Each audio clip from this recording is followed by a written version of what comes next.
Hey everyone, welcome back to Corporate Decoder. Today, U.S.A. Rare Earth Inc. Rare just filed an 8K report detailing a major lease agreement and incentives, and I am seeing a big play being set up for the future. Quick note, this is not financial advice, just my take on public filings for educational purposes. This filing signals a significant expansion of their manufacturing footprint, and it could be a game changer if they pull it off. So, what is the big news here? U.S.A. Rare Earth Incorporated is signing a substantial lease for a brand new rare earth magnet manufacturing facility. This is not just a small office space. We are talking about an absolutely massive building projected to be around 800,000 square feet, sitting on nearly 130 acres of land. This is a huge commitment and shows they are serious about scaling up their operations. The company is leasing this to Be Constructed facility located in Blacksburg, South Carolina. The plan is for this to be their primary hub for specialty rare earth magnet manufacturing. Think about what that means. They are gearing up to produce critical components for things like electric vehicles, wind turbines, and advanced electronics, all in the US. This lease agreement is for an initial term of 20 years with options to extend for another 2 10-year periods. This signals a long-term vision and a significant investment in building out their domestic supply chain for these vital materials. Now, let's talk about the financial implications of this lease. While the exact base rent won't be set until the final project costs are determined, the lease structure includes a lease constant percentage and annual escalations of 2.5%. On top of that, it is a net lease, meaning U.S.A. Rare Earth Incorporated will be responsible for their share of operating costs, property taxes, and insurance. This means their expenses will definitely grow over time, but it also gives them control over that massive new facility. A comparable situation to watch here is the massive industrial footprint build-outs we saw from companies like Amazon in the past, which were also net leases and involved significant long-term commitments. What this means for a $6.8 billion market cap company like U.S.A. Rare Earth Incorporated is that they are betting big on future demand and their ability to execute this massive construction project. But that is not all. In conjunction with this lease, the company has also entered into a very important incentives agreement with Cherokee County, South Carolina. This agreement is designed to encourage and support U.S.A. Rare Earth Incorporated's investment. Think of it as a partnership to boost local economies and secure critical industries. This incentives agreement is substantial. U.S.A. Rare Earth Incorporated is expected to invest a massive $800 million into this project and create approximately 325 new jobs. To qualify for these incentives, they need to invest at least $400 million within the first 8 years, with an extension to 13 years if they hit 75% of that target. What this means on the ground is a significant economic boost for Cherokee County. For the company, it means favorable tax treatment.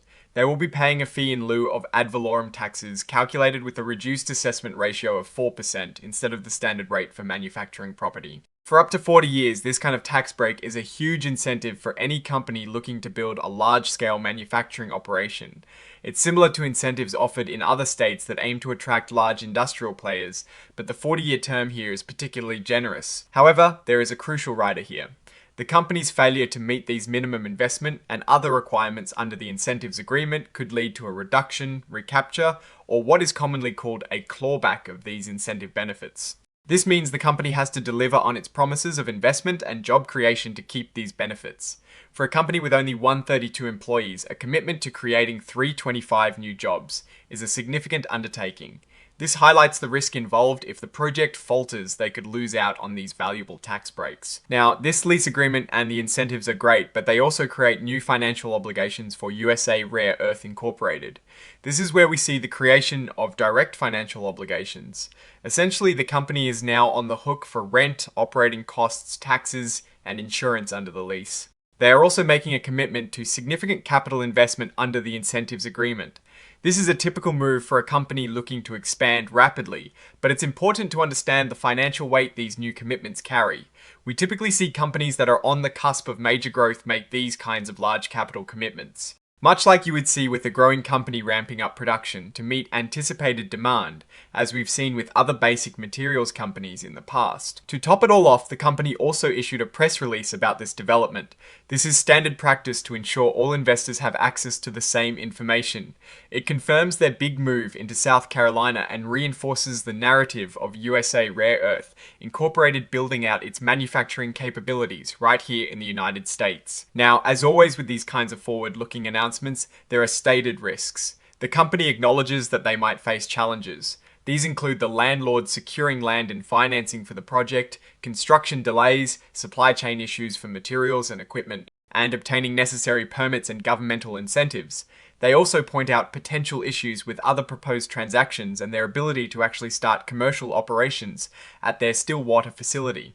The mention of potential dilution to existing stockholders if they issue more stock is also a key risk to note for any investor. A comparable situation to keep in mind is the journey of other advanced materials companies trying to scale up, where supply chain bottlenecks and construction delays have been common hurdles. Overall, this filing paints a picture of a company aggressively pursuing growth and aiming to secure a significant position in the domestic rare earth magnet market. They are making a massive capital commitment and securing a large operational footprint. The key risks revolve around execution. Can they get this massive facility built on time and on budget? And will they meet the requirements to keep those valuable incentives? What I am actually looking for is how they manage the construction and ramp up of both this new South Carolina facility and their existing Stillwater operation. The success of these two expansions in parallel will be critical. Oh, and the research tools I actually use are linked in the description. They help keep this channel going. That is my take. Stay decoded. If this analysis was valuable, hitting that like button really helps. And subscribe for more deep dives. Don't forget to check out the Discord in the description.